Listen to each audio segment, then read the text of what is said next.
What's up guys, Josh from Xtreme Truck and Auto.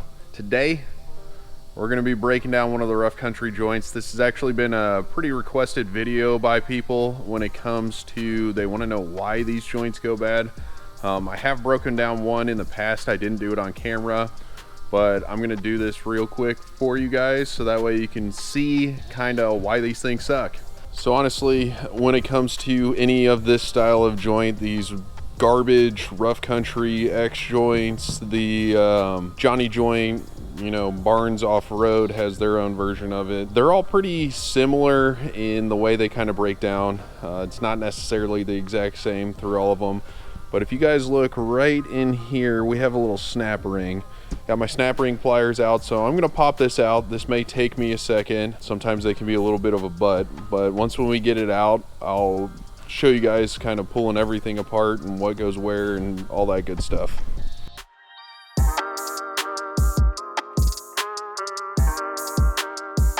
Surprisingly, that only took me about 30 seconds. So here's that snap ring I was talking about. If we take this joint, now there is about 1/8 of an inch, 1/4 of an inch side-to-side play. This came off of my Jeep. It was the one that attaches to the top of the rear differential off of that Stealth Bomber A-arm. So yeah, basically all I'm gonna do, slap that down on the table like so. And then I may need two hands, maybe not. Let me see if I can. Yeah, we'll just push it out this way. So, first thing being, you got your little washer, your snap ring holds in place, and then you've got this, the culprit of everything, the bane of the existence of this joint, so on and so forth. And then we have the inside. So there's a couple things I see on these. Yes, I do lubricate them. I just think the design overall, the way the grease and everything gets into these, the kind of tracks, the little holes, wherever grease is supposed to penetrate, I don't think it does because it's poorly designed. So first thing being is right here. See if I can't pop this off. I may need to set the camera down. Oh. Come on, little buddy. There we go. So everybody wants to know what part goes bad. It's this white piece of crap right here. It's just basic plastic. It's thin. It's cheaply made. So that's the part that goes bad. And then you have your little kind of ball joint and all that other stuff.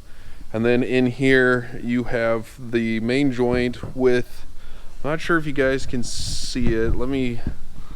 I don't know if I can get this to balance just right. We'll use this actually.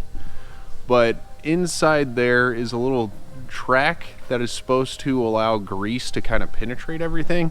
That does not work, which causes this to go bad quickly, because if you can't get grease into any of this and then you get dirt and whatever else into this joint, it's just basically going to sand this away into nothing and allow for there to be play. So that's my reasoning on why these things suck. They do offer rebuild kits for them. They're like probably 15-20 bucks. I don't know. I would never rebuild these joints. I would just replace them with a Jonny Joint or something equivalent. But if you do replace it, basically snap your new one on. This drops in. You can push this in.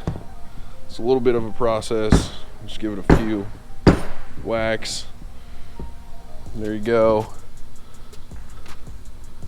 Washer, and then your snap ring.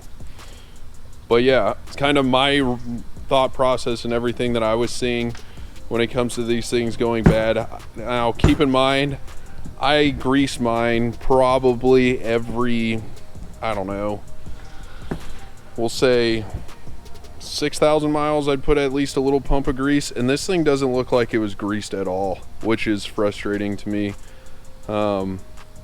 Rough country, you could do a lot better when it comes to the design of these things, or like I've said in multiple of my videos, you guys need to at least offer some sort of an upgrade to your guys' joint when we are, you know, when we can purchase it straight from you guys. That way it can save us the headache of trying to find all the part numbers, all that stuff. Now, if you guys do want the replacement parts, I will list the ones that I used in the comments down below.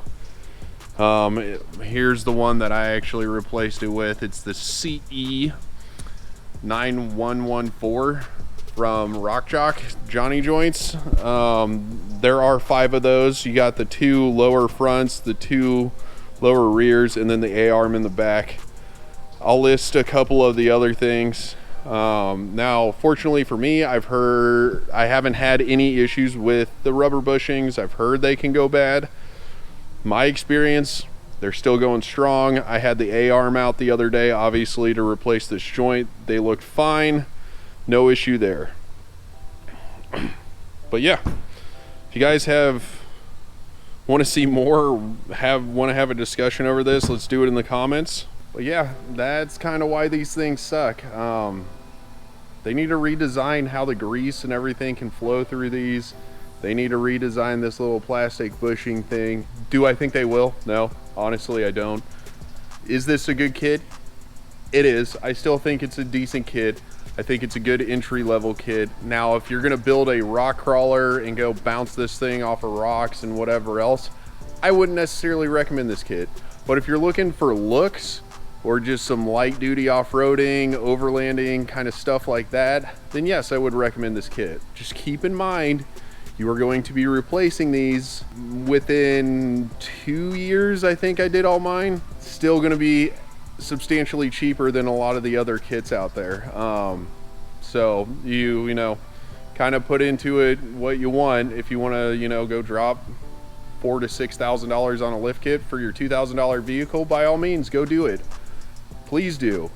If you want to, you know, have something a little more reasonable, but know that you're going to run into a couple little issues, then just keep that in mind too. But yeah, thanks for watching, guys, and I'll catch you on the next one.